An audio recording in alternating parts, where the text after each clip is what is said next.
تمہیں اب pornographic videos میں کام کرنا ہوگا۔ میرا نقصان پورا کرنے کی یہی ایک صورت ہے، ورنہ دوسری صورت موت ہے۔ تمہیں ایک صورت کا انتخاب کرنا ہوگا۔ کہتے ساتھ ہی وہ ایک جھٹکے سے اٹھ کر کھڑا ہو گیا۔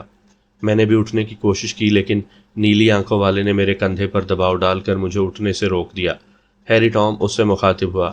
ایون، فی الحال اسے سوچنے کے لیے کچھ وقت دو۔ اگر اس نے میری بات مان لی تو ٹھیک، ورنہ اسے موت کے گھاٹ اتار دینا۔ کہتے ساتھ ہی وہ تیزی سے دروازے کی طرف بڑھا۔ ہیری ٹام، میری بات سنو، میں نے تیز لہجے میں کہا، لیکن ہیری ٹام میری بات کو صرف نظر کرتا ہوا کمرے سے باہر چلا گیا۔ اب کمرے میں اور ایون ہی رہ گئے تھے۔ مسٹر موریس، میں تم نے باس کی بات سن لی ہے۔ میں تمہیں آج رات سوچنے کی مہلت دیتا ہوں، اچھی طرح سوچ لو۔ اس کے بعد شاید ہیری ٹام تمہیں موقع نہ دے، ایون نے گمبھیر لہجے میں کہا تو میں نے ہونٹ بھینچ لیے۔ وہ میری طرف جھکا اور سرگوشیانہ لہجے میں بولا، سمجھداری سے کام لینا۔ کہتے ساتھ ہی وہ بھی مڑ کر باہر چلا گیا۔ میں نے جوش غیظ میں میز پر زور سے مکہ مار دیا، جیسے ساری غلطی اسی میز کی ہو۔ میرے مکے نے میز کا کچھ نہیں بگاڑا، البتہ میز پر مکے کی آواز کمرے میں گونج کر رہ گئی۔ میں غصے کی شدت سے کمرے میں ٹہلنے لگا۔ دماغ میں آتش فشاں سا برپا تھا۔ کچھ سمجھ میں نہیں آ رہا تھا کہ آخر میرے ساتھ یہ کیا ہو گیا ہے۔ روزینہ کا خیال آتے ہی سرد آ بھر کر رہ گیا۔ یقین کرنا مشکل ہو رہا تھا کہ واقعی روزینہ نے خودکشی کی ہے۔ میرا سیل فون بھی بیگ میں تھا اور جولیا سے بات کرنا ضروری تھا۔ میں اسے اپنے اوپر گزرے حالات سے آگاہ کرنا چاہتا تھا۔ وہ تو یہی سمجھ رہی ہوگی کہ میں انڈیا روانہ ہو چکا ہوں۔ ٹہلتے ٹہلتے تھک ہار کر میں قالین پر دیوار کے ساتھ ٹیک لگا کر بیٹھ گیا۔ دماغ میں ہیری ٹام کی باتیں گونج رہی تھی۔ پورنوگرافک ویڈیوز کا سوچ کر ہی مجھے گھن آئی۔ کچھ بھی ہو جائے، میں مر تو سکتا تھا، لیکن ایسا گھٹیا کام نہیں کر سکتا تھا۔ میرے ارادے مضبوط تھے اور میں کسی صورت بھی اپنے ارادوں سے پیچھے ہٹنے والا نہیں تھا۔ مجھے جوش کے بجائے ہوش سے کام لینا تھا، اس لیے میں نے سر دیوار کے ساتھ لگا کر آنکھیں موند لی۔ رات کا کھانا ایون مجھے دے گیا تھا۔ بھوک تو لگی تھی، اس لیے میں نے کھانا کھا لیا۔ چونکہ کمرہ گرم تھا، اس لیے میں نے بغیر لحاف کے رات قالین پر سو کر گزار دی۔ صبح بھی ایون ہی ناشتہ لے کر آیا تھا۔ وہ جب بھی آتا تھا تو اس کے ساتھ 2 دیو قامت آدمی ساتھ ہوتے تھے، جو چہروں سے ہی چھٹے ہوئے بدماش دکھائی دیتے تھے، اور میں ان کے سامنے چھوٹا سا بچہ دکھائی دیتا تھا۔ اس لیے میں نے تن بتقدیر ہو کر ان سے بھیڑنے کا فیصلہ ترک کر دیا۔ ناشتے سے فراغت کے 20 منٹ کے بعد ہی ایون اپنے دیو قامت ساتھیوں کے ساتھ آ دھمکا۔ کیا فیصلہ کیا ہے مسٹر موریس؟ سوری ایون، میں گھٹیا کام کرنے کے لیے تیار نہیں ہوں، میں نے بے خوف و خطر کہا۔ اپنے باس ہیری ٹام کو بتا دو۔ ایون نے ہنکاری بھری، پھر زیر لب مسکراتے ہوئے بولا، میں تمہیں چند منٹ مزید دے سکتا ہوں، فیصلہ بدلنا چاہو تو بدل سکتے ہو۔ میرا فیصلہ اٹل ہے، میں نے قطعی لہجے میں کہا۔ ٹھیک ہے، جیسے تمہاری مرضی، کہتے ساتھ ہی ایون نے کندھے اچکائے۔ لیکن باس ہیری ٹام کا بھی فیصلہ اٹل ہے کہ تم پورنوگرافک ویڈیوز میں کام کرو گے، چاہے جیسے بھی۔ میں نے جواباً کچھ نہیں کہا۔ تبھی ایک دیو قامت آدمی میرے عقب میں آیا۔ آتے ساتھ ہی اس نے پھرتی کے ساتھ میرے دونوں بازو قابو کر لیے، جبکہ دوسرے دیو قامت نے جیکٹ کی جیب سے ایک سرنج اور شیشی نکال لی۔ سرنج اور شیشی دیکھ کر میں سمجھ گیا کہ وہ مجھے انجیکشن لگا کر بے ہوش کرنا چاہتا ہے۔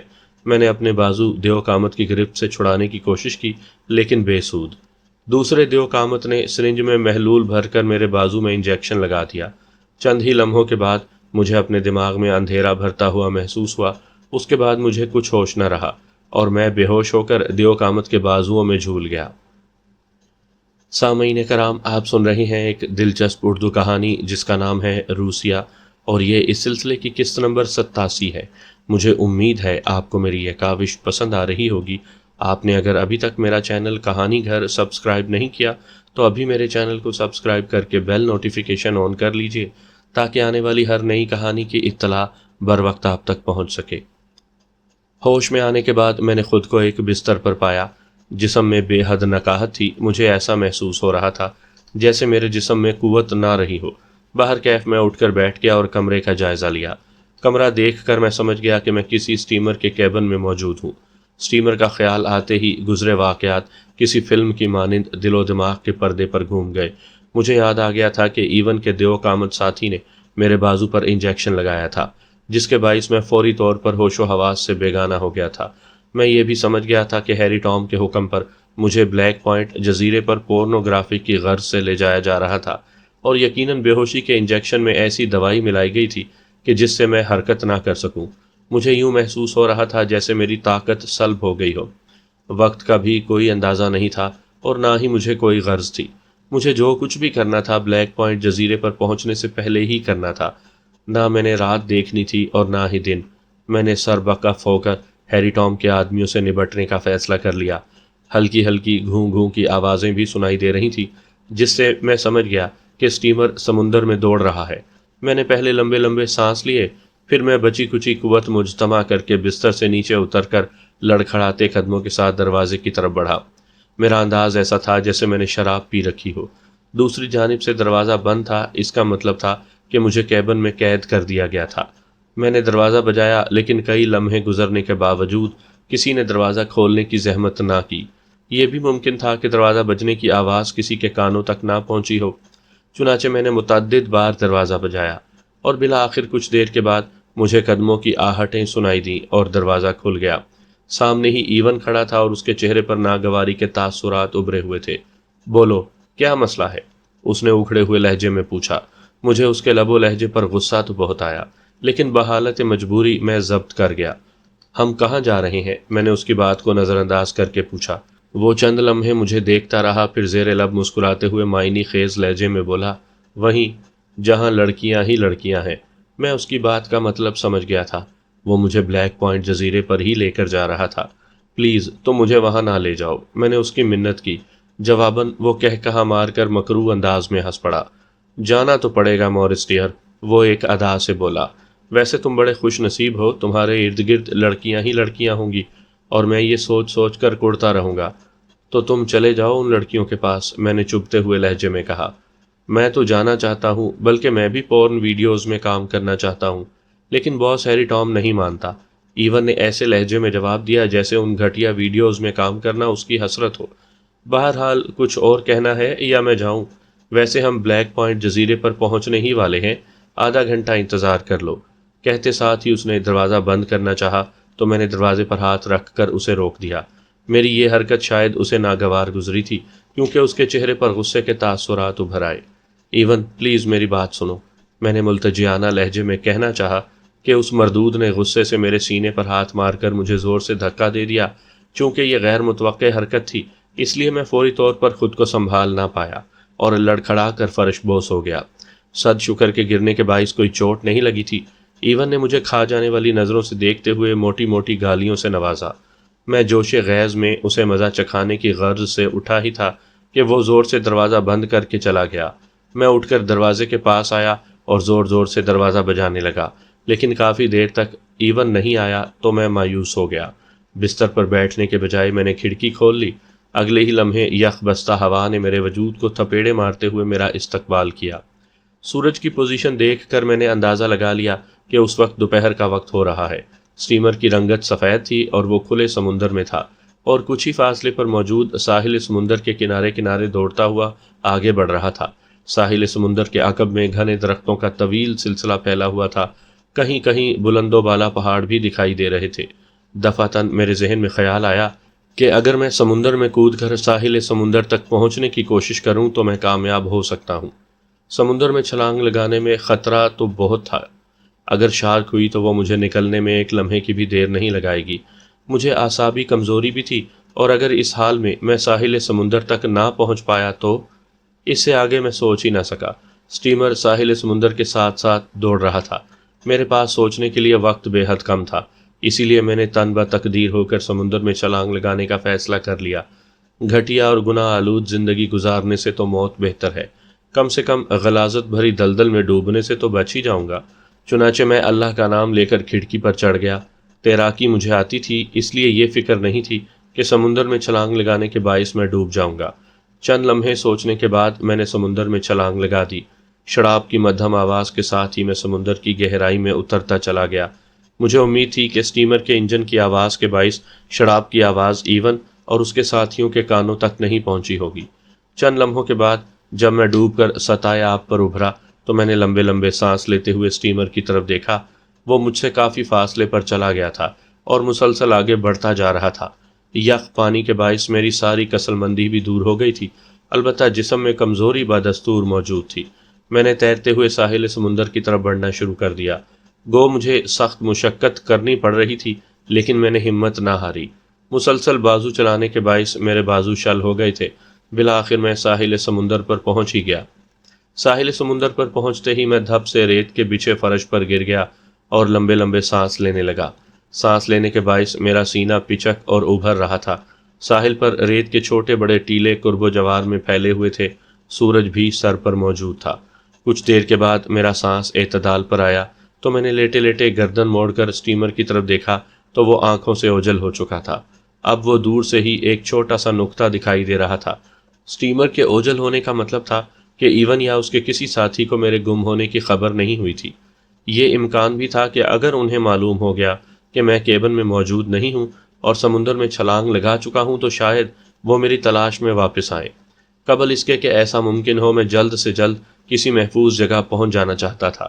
میں کچھ دیر ریت پر پڑا آرام کرتا رہا۔ مجھے محسوس ہوا کہ میں اب چل سکتا ہوں تو میں اٹھ کر جنگل کی طرف بڑھ گیا۔ میرا لباس ابھی تک گیلا تھا اور ریت سے اٹ گیا تھا، یہاں تک کہ میرے سر کے بالوں میں بھی ریت تھی۔ اس وقت میں یقیناً کسی بھوت سے کم دکھائی نہیں دے رہا تھا۔ چلتے چلتے میں نے ارادی طور پر پیچھے مڑ کر دیکھا تو اگلے ہی لمحے میرا دل اچھل کر حلق میں آ گیا۔ دھڑکن بھی یک بارگی تیز ہو گئی۔ مجھے سفید اسٹیمر دکھائی دیا جو اسی طرف آ رہا تھا جدھر میں موجود تھا۔ اوہ، یقیناً ایون کو میری گمشدگی کا علم ہو گیا ہے، اسی لیے اس نے اسٹیمر واپس موڑ لیا ہے۔ میں نے دھڑکتے دل کے ساتھ سوچا، اور یہ بھی ممکن تھا کہ ایون نے دوربین کی مدد سے مجھے دیکھ لیا ہو۔ اسی خیال کے زیر اثر میں جلدی سے ایک ٹیلے کی آڑ میں ہو گیا۔ میں چند لمحے ٹیلے کی آڑ میں ہو کر اسٹیمر کی طرف دیکھتا رہا۔ اب وہ قدرے قریب پہنچ چکا تھا اور پھر مجھے کیبن کی چھت پر ایون دکھائی دیا جو آنکھوں سے دوربین لگائے اسی طرف دیکھ رہا تھا جدھر میں موجود تھا۔ میرا قیاس درست ثابت ہوا تھا۔ جنگل میں پہنچنا ضروری تھا، لیکن یہ سمجھ میں نہیں آ رہا تھا کہ میں ٹیلے کی آڑ سے نکل کر کیسے آگے بڑھوں۔ میں نے قرب و جوار میں نظریں دوڑانی شروع کر دیں۔ بالآخر ٹیلوں کی آڑ میں ہو کر ہی جنگل کی طرف بڑھنے کا فیصلہ کیا۔ میں کسی طور ایون کے ہاتھ نہیں آنا چاہتا تھا، اس لیے میں اللہ کا نام لے کر آگے بڑھا اور ٹیلوں کی آڑ لیتا ہوا جنگل کی طرف دوڑ لگا دی۔ میں حتی الوسع تیز دوڑنے کی کوشش کر رہا تھا۔ گیلے لباس کی بدولت یخ بستہ ہوا ہڈیوں میں اترتی ہوئی محسوس ہو رہی تھی۔ گھنے جنگل میں داخل ہوتے ہی مجھے سخت سردی کا احساس ہوا۔ سورج کی روشنی چھن چھن کر زمین پر پہنچ رہی تھی، لیکن وہ میری سردی کا احساس کم کرنے کے لیے ناکافی تھی۔ جنگل میں ہو کا عالم طاری تھا۔ دور دور تک کسی درندے کا نام و نشان دکھائی نہیں دے رہا تھا، لیکن یہ صرف میرا قیاس تھا۔ میں نے اکثر ڈسکوری چینلز پر دیکھا تھا کہ جنگل میں بسنے والے درندے اپنے شکار کی خاطر جھاڑیوں میں چھپ کر گھات لگائے بیٹھے ہوتے ہیں۔ جیسے ہی انہیں موقع ملتا ہے وہ اپنے شکار کو قابو کرنے میں ایک لمحے کی بھی دیر نہیں لگاتے۔ وہ یہ نہیں دیکھتے کہ وہ انسان ہے یا جانور، انہیں صرف کھانے کو کچھ چاہیے ہوتا ہے۔ یہی وجہ تھی کہ ان کی طرف بے پرواہی کا مظاہرہ کرنا کم عقلی تھی۔ بہرکیف میں خود کو محفوظ کرنے کے لیے ایک سمت بڑھا، لیکن سمجھ میں نہیں آ رہا تھا کہ کہاں جاؤں، کہاں چھپوں۔ دور دور تک جنگل ہی جنگل پھیلا ہوا تھا۔ آگے کنواں تھا اور پیچھے کھائی۔ دونوں صورتوں میں موت ہی سر اٹھا کر کھڑی ہوئی تھی۔ میں مسلسل چلتا رہا۔ میرا حلق خشک ہو رہا تھا۔ یوں لگ رہا تھا جیسے حلق میں کانٹے چبھ رہے ہوں، لیکن دور دور تک کوئی پانی کا نام و نشان دکھائی نہ دیا۔ میں سمندر سے کافی دور نکل آیا تھا۔ مسلسل تیز چلتے اور اعصابی کمزوری کے باعث مجھ پر شدید تھکاوٹ طاری ہو گئی تھی۔ سانس بھی پھول رہا تھا۔ لڑکھڑاتے قدموں کے ساتھ آگے بڑھتے ہوئے میں ارادی طور پر پیچھے مڑ کر دیکھ لیتا تھا، لیکن ایون یا اس کا کوئی بھی ساتھی ابھی تک دکھائی نہیں دیا تھا۔ خدشہ تھا کہ کہیں گیلے لباس کے باعث نمونیا ہی نہ ہو جائے۔ دفعتاً زمین پر پڑے پتھر سے میرا پیر ٹکرایا تو میں اپنا توازن برقرار نہ رکھ سکا اور پہلو کے بل زمین پر گر گیا۔ صد شکر کے منہ کے بل نہیں گرا تھا۔ میں چند لمحے زمین پر پڑا رہا، پھر میں نے سر اٹھا کر قرب و جوار کا جائزہ لیا تو قریب ہی ایک درخت کے عقب میں گھنی اور قد آدم جھاڑیاں تھیں۔ میں گھسٹتے گھسٹتے ان جھاڑیوں میں جا پہنچا اور جھاڑیوں کے ساتھ ٹیک لگا کر بیٹھ گیا۔ دوپہر سپہر میں ڈھل رہی تھی اور کچھ ہی دیر کے بعد شام ہو جانی تھی۔ سمجھ میں کچھ نہیں آ رہا تھا کہ میں کیا کروں اور کہاں جاؤں۔ میں نے دل ہی دل میں اللہ سے مدد طلب کی۔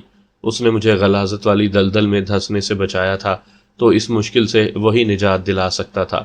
دفعتاً مجھے آہٹیں سنائی دی تو میں چونک پڑا۔ پہلا خیال یہی ذہن میں آیا کہ ایون یا اس کا کوئی ساتھی میری تلاش میں یہاں پہنچ گیا ہے۔ میرے دل کی دھڑکن ایک بار پھر تیز ہو گئی۔ یہ فطری عمل تھا۔ جب کوئی مشکلات میں گھرا ہوتا ہے تو ذرا سی آہٹ پر وہ بھی چوکنا ہو جاتا ہے۔ میرا بھی یہی حال تھا۔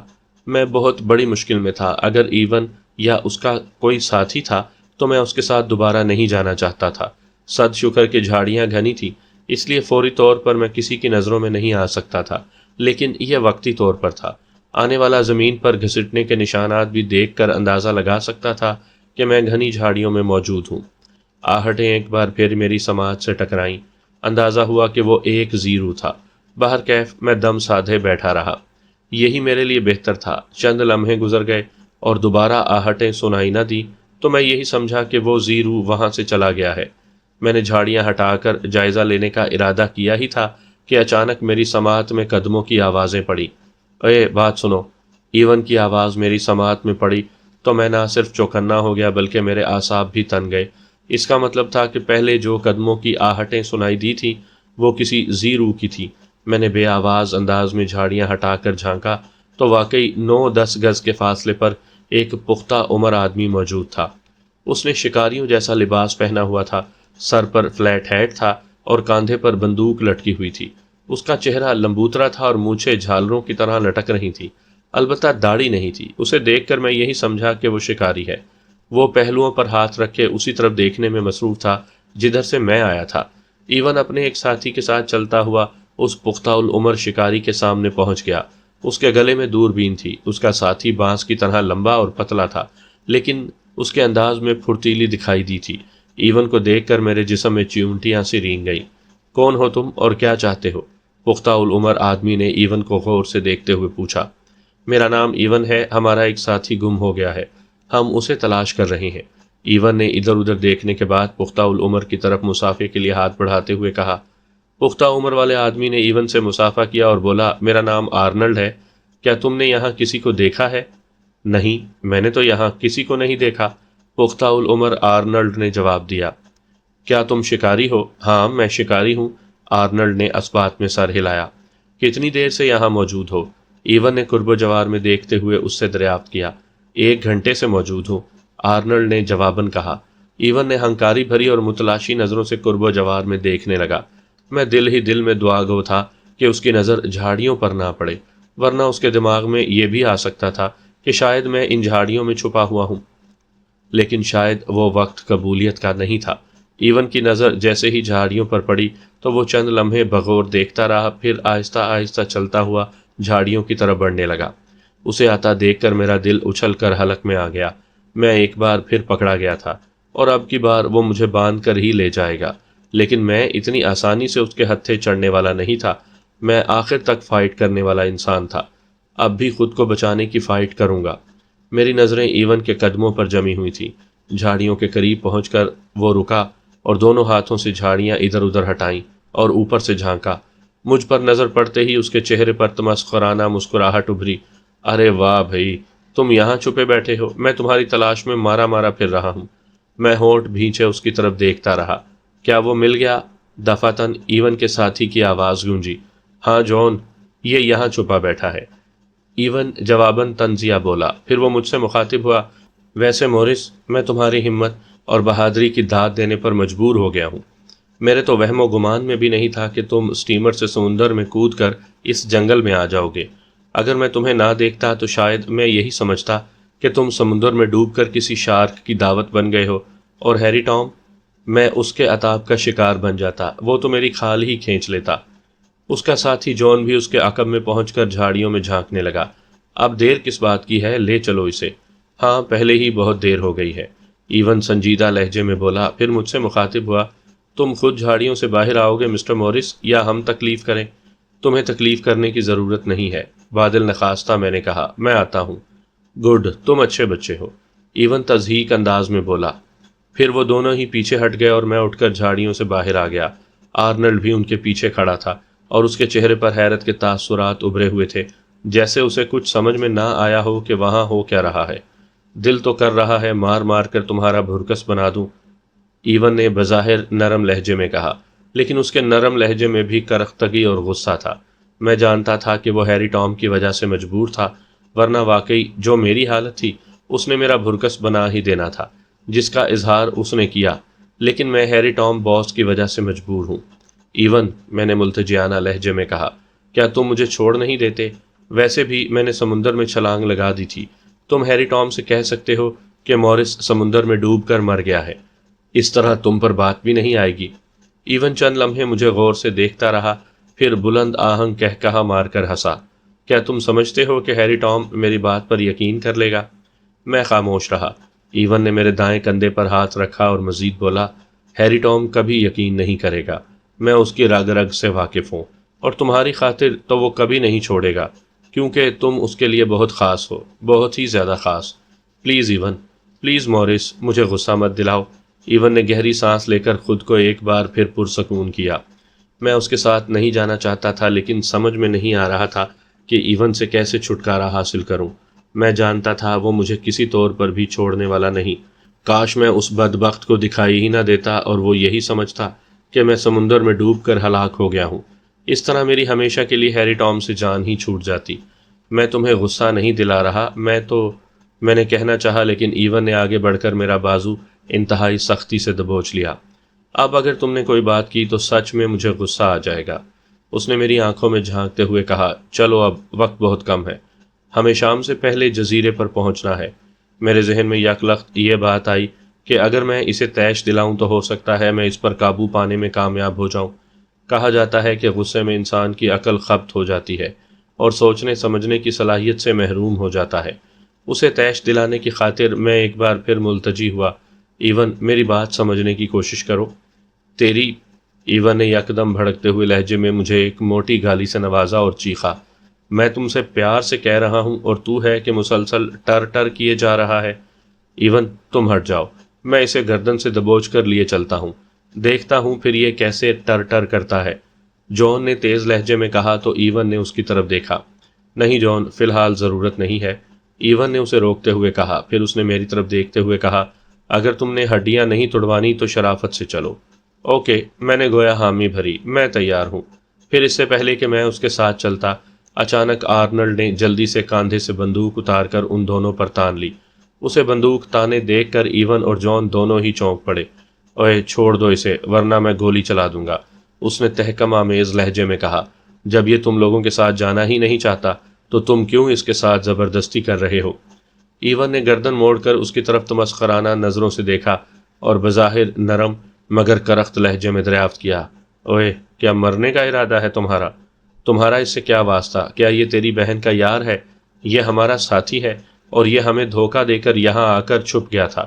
ہٹو سامنے سے، ورنہ خواہ مخواہ مارے جاؤ گے۔ اپنی بکواس بند کرو، آرنلڈ بھی گر جا، مجھے تم اچھے انسان نہیں لگتے۔ تم ٹھیک کہہ رہے ہو، میں بھی آرنلڈ کی بات کی تائید کرنی ضروری سمجھتا تھا۔ یہ واقعی اچھے انسان نہیں ہیں، یہ لڑکیوں کو اغوا کر کے ان کی پورن ویڈیوز بناتے ہیں، ان کا بہت بڑا گروہ ہے۔ یہ مجھے بھی اسی مقصد کے لیے استعمال کرنا چاہتے ہیں، لیکن میں انہیں ایسا نہیں کرنے دینا چاہتا۔ اوہ ہو، پورن ویڈیو، آرنلڈ نے حیرت سے بھری لہجے میں کہا۔ اگر تم بھی پورن ویڈیوز میں کام کرنا چاہتے ہو تو تم بھی ہمارے ساتھ چل سکتے ہو، ایون نے آرنلڈ کو آفر کرتے ہوئے آنکھ دبا کر کہا۔ کیا خیال ہے؟ تمہاری آفر کا شکریہ، آرنلڈ نے فوراً انکار کر دیا اور کراہت آمیز لہجے میں بولا، مجھے کسی بھی فلم میں کام کرنے کا کوئی شوق نہیں ہے، پھر ہمارے راستے سے ہٹ جاؤ ورنہ تمہارے لیے بہت برا ہوگا، ایون نے بدستور نرم لہجے میں کہا۔ نہیں ہٹوں گا، آرنلڈ بھی اپنی جگہ پر ڈٹا رہا، دھمکی آمیز لہجے میں بولا، میں آخری بار کہہ رہا ہوں، اسے چھوڑ دو اور یہاں سے دفع ہو جاؤ۔ آرنلڈ کی دھمکی کا اس پر کوئی اثر نہ ہوا، البتہ اس نے جان کی طرف دیکھا اور آنکھوں کے اشارے سے اس سے کچھ کہا تو اس نے اچانک ہی آرنلڈ پر چھلانگ لگا دی۔ آرنلڈ کی توجہ چونکہ ایون اور میری طرف تھی، اس لیے وہ بے خبری میں مار کھا گیا۔ جان اس کے اوپر کی جا گرا اور وہ دونوں ہی زمین بوس ہو گئے۔ جان انتہائی پھرتی کے ساتھ اٹھتے ہی آرنلڈ کے سینے پر سوار ہو گیا۔ اچانک گرنے کے باعث آرنلڈ کے ہاتھوں سے بندوق بھی نکل کر زمین پر گر گئی تھی۔ اگلے ہی لمحے آرنلڈ کے سنبھلنے سے پہلے ہی جان نے اس کے منہ پر مکہ جڑ دیا۔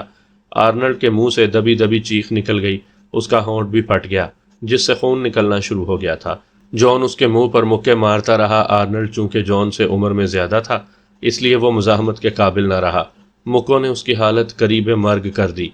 جان بس کر دو، کہیں مر ہی نہ جائے، ایون نے اسے ٹوکا لیکن اس نے کوئی توجہ نہ دی۔ وہ مسلسل آرنلڈ کے منہ پر مکے مارتا رہا۔ مجھے جان پر بے حد غصہ آ رہا تھا۔ آرنلڈ کو اس کے عتاب سے بچانا ضروری تھا۔ میں نے ایون کی طرف دیکھا تو وہ جان کی طرف ہی متوجہ تھا۔ اگلے ہی لمحے میں نے اس کی غفلت سے فائدہ اٹھاتے ہوئے اس کی گرفت سے اپنا بازو چھڑایا اور بندوق کی طرف بڑھا۔ وہاں سے فرار ہونا میرے لیے ناممکن تھا، ایون مجھے پکڑ ہی لیتا، اسی لیے میں نے بھاگنے کے بجائے بندوق اٹھانے کو ترجیح دی۔